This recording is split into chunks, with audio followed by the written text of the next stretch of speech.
مرحبا يا حوتي أبزلكم وسلام كتلو لي تسفاي كبر حج خاني ما أسيوم تيوم بانك كونتو ناتكا أكاونت ناتكا كأتو زفقدلهم حانتي كنقرأكم يدلي كابوز حات مالتيو حانت خاني بطعم خنتنقر زلنا خانتايا كاب وصائي جنزب تقبل ندحر كوينكا بزي قدس كندي مخانو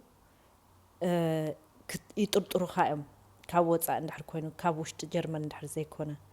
أب ترطار ندحر آتيخا خاني بزوح جزيه دبدابي يسدولكا ام ويدما اونلاين بانكينغ ندحر لكا بأونلاين بانكينغ يسدولكا ام كمزي مسج يسدولكا مالتيو بزخونه مقدي مخنيات كا تي مسج ندحر زي رأخايو مبزحتو جزيه كابي يزم جنزب زمت نمنتايو تايو تمخنيات كاب وصاء جنزب تقبلكا إلوم يحدو خايو اندحر أب كومو بقوانو زي ملس كالوم ወይ ዘይረኣኻዮ ወይ ዘይተገደስካሉ እቲ ኣካውንት ናትካ ክዓፅዎ ይኽእሉ እዮም ምስ ዓፀውዎ ከዓኒ ቀሊል ኣይኮነን ፀፀኒሕካ ማለትኒ ቀልጢፍካ ምስኦም ኮንታክት ክትገብር ኢኻ ክትሪኦም ኢኻ ኩሉ እንድሕር ኣሚኖምኻ ክኸፍትዎ ይኽእሉ እዮም እንድሕር ዘይኣመኑኻ ግን እቲ ፀገም ድሮ ናብ መንግስቲ ይሰድዎ እዮም ኣብ ጥርጣረ ከም ኣቲኻ ከም ዘለኻ ገንዘብ ተሓጽብ ከም ዘለኻ ስለዚ ኣብ ከምኡ ከይነኣቱ ክንጥንቅቕ ኣለና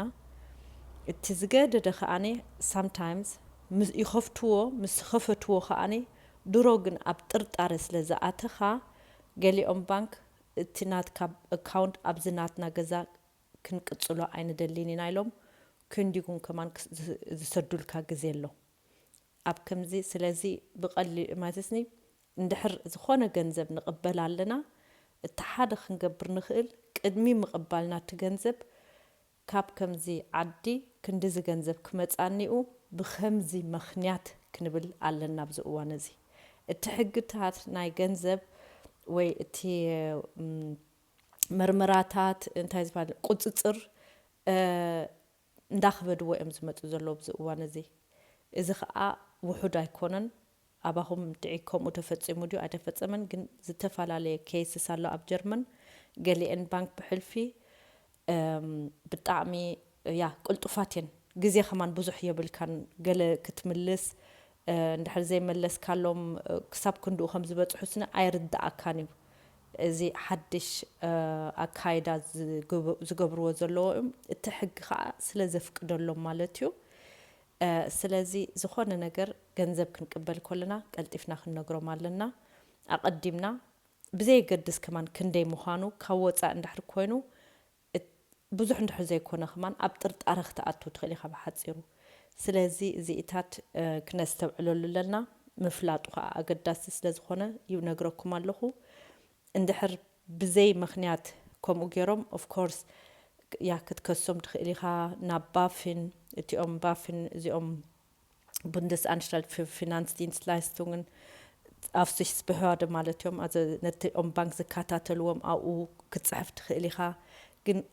ካብ ኣብ ከምኡ ኮለል ከይበፅሕኻ ክትረድኦም ይሕሸካ ኣቐዲምካ and ብርከ ሓደ ክንፈልጥ ዘለና ከዓኒ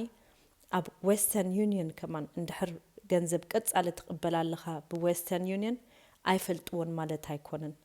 ኩሉ ምዝጉብ እዩ ከምኡ ከዓ ጌጋ ርድኢት ኣለና ኣብ ክንደይ ቪድዮ ቅድሚ ሕጂ ኢለዮ ኣለኹ ወይ ብዌስተርን ዩኒየን ክንሰድድ ኮለናስ ኣበይ ክርድኦም ኢሉ ኣተሓሳስብ ኣለና እዚ ከማን ይፈልጥዎ እዮም ማለት እዩ እንድሕር ኣስተብሂልኩም ዌስተርን ዩኒየን ከማን ብዙሕ ሕቶታት እያ ትሓትካ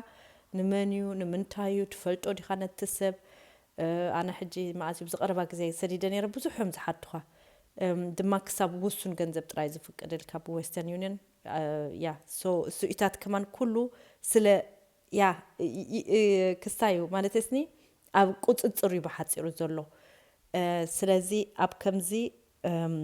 እንድሕር ኣቐዲምና ነገርናዮም ኣገዳሲ እዩ ወይ ድማ ኣብ ፔይፓል ዘለኩም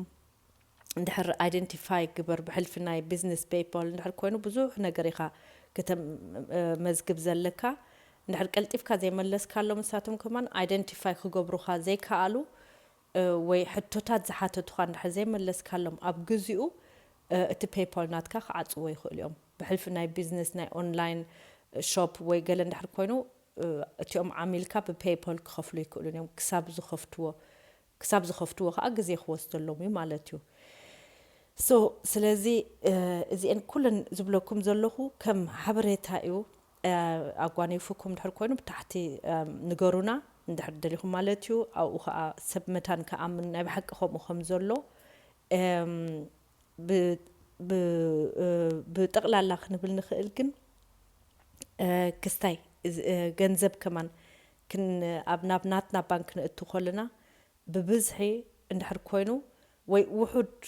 ይኹን ከማን ማለት ከምዚ 1000 ቅርሺ ገለስ ብዙሕ ኣይኮነን ግን እንድሕር ስኻ ግን ኖርማል ብዙሕ ዘይብልካ 1000 ቅርሺ እቲኻ ከማን እንድሕር ከም ገለ ደስ ዘይበሎም ኣብ ጥርጥር ክትኣትው ትኽእል ኢኻ ኣብዚ እዋን እዚ ከምኡ እዮም ገይሮሞ ዘለዉ እቲ ሕግታትኒ ብጣዕሚ ኣሎን ድዩ ካብ 2021 እዩ መሊሱ ከቢዱ ዘሎ ሕጂ ግን ከዓ ኣብ ተግባር የውዕልዎ ኣለዉ ብብዙሓት ባንክ ኣብ ተግባር የውዕልዎ ኣለዉ ስታቲስቲክ ከማን ኣሎ ኣብ ክስታይ ክትሪኡ ትኽእሉ ኢኹም ኣብ ጉግል እንድሕር ፈቲሽኩሞ ዓይነይቲ ባንክ ቀልጢፋ ሽፔግን ትገብረካ ተዓፅወካ ኢልካ ኣብኡ ብዙሕ ኣርቲክል ኣሎ ክትረኽቦ ትኽእሉ ኢኹም ሕጂ እቲ ገንዘብ ከማን ክትብፅሕ ከለኻ ናብ ባንክ ናትካ ቀጻሊ ድዩ ወይ ውሑድ እንድሕር ኣለካ ግን ብዙሕ ዝበለ ኮይኑ 1000 ቅርሺ እንድሕር ብዙሕ ኮይኑ ማለት ውሑድ እንድሕር ኣለካ ቀጻሊ ብትናትካ ባንክ ንኣብነት ካብ መንግስቲ ኢኻ ትነብር 500 ጥራይ ከማን እንድሕር ሃንደበት እቲኻ ኣብ ጥርጥር ኢኻ ተኣቱ ካበይ ኣምፂዎ ገንዘብ ተረዲኹምኒ ስለዚ ኣቐዲምካ ቅድሚ ምሕታቶም ምሳቶም ክትነግሮም ኣለካ ኣብዚ እዋን እዚ ያ እዚ ገንዘብ ከምዝን ኢልካ ከተፍልጦም ኣለካ እሱ እቲ ሕጊ ዝብል እቲ መታን ትራንስፓረንት ክኸውን ካብ ገበን ዝኾነ ገበን ከም ዘይኮነ ከተፍልጦም ስኒ እስኻ ቅድሚ ሕጂ እቲ ሕጊ እሳቶም እዮም ማለትኒ ብዘይ ምኽንያት ክጥርጥሩኻ ወይ ከቢድ ምኽንያት እንድሕር ኮይኑ ጥራዮም ኣብ ፈተሻን ኣብ ጥርጣረ ዝኣትዉ ነይሮም ወይ ብዙሕ እንድሕር ኮይኑ እቲ ገንዘብ ሕጂ ግን ኣብ ውሑድ ገንዘብ ከማን ከምኡ ክገብሩ ይኽእሉ እዮም ስለዚ እቲ ገንዘብ ክንብፅሕ ከለና ናብ ባንክናትና ከማን ክሓቱና ይፍቀደሎም ካበይ መፅኡ ኢሎም ስኒ ክሓቱ ይፍቀደሎም እዩ ክሓተቱ ከማን እንተነጊርካ ይሓይሽ ኣብ ጥርጣረ ከይኣትኻ ብጣዕሚ እዩ ዝገርም ግን ከምኡ እዩ ኮይኑ ዘሎ ስለዚ እቲ ገንዘብ ምቕባል ስቑልካ ካብ ወፃኢ ድዩ ገለ ብብዝሒ ኣብ ኮሚታት ስኒ ስራሕ ከማን እንድሕር ኣለካ ስኒ ከም ቀደሙ የለን ማለት እዩ ወይ ቀጻሊ እንድሕር ገንዘብ ትቕበል ኣለኻ ካብ ዝተፈላለየ ሰባት ብብዝሒ ኣብ ጥርጥር ክትኣትው ትኽእል ኢኻ ኣብ ከምኡ ምጥንቃቕ የድልየና እዩ ወይ ድማ እንድሕር ንቕበሎ ኣለና ከዓኒ ልክ ኣብቲ ፈቨንዱንግስትቬክ ስለምንታይ እቲ ሰብ ዝሰደልና ዘሎ ኢልካ ከተመዝግቦ ኣገዳሲ እዩ ኣብ ክንዲ ሱቕ ኢሉ ዝሰደልካ እዚኢታት ከማን ኣገዳሲ እዩ ማለት እዩ ተስፋ ይገብር ክጠቕመኩም ኣብ ቀጻሊ ካልእ ከምፃልኩም እየ ከምዚ ዓይነት ግን ካልእ ዓይነት ማለት እዩ ዝተመሳሰለ እዩ ግን ካልእ ነጥብታት ዘለዎ ማእስዮም ክዓፅውልካ ዝኽእሉ እንዳን ሕቶ እንድሕር ኣለኩም ኣብ ታሕቲ ሕደጉለይ ማለት እዩ ቴንክ ዩ ባይ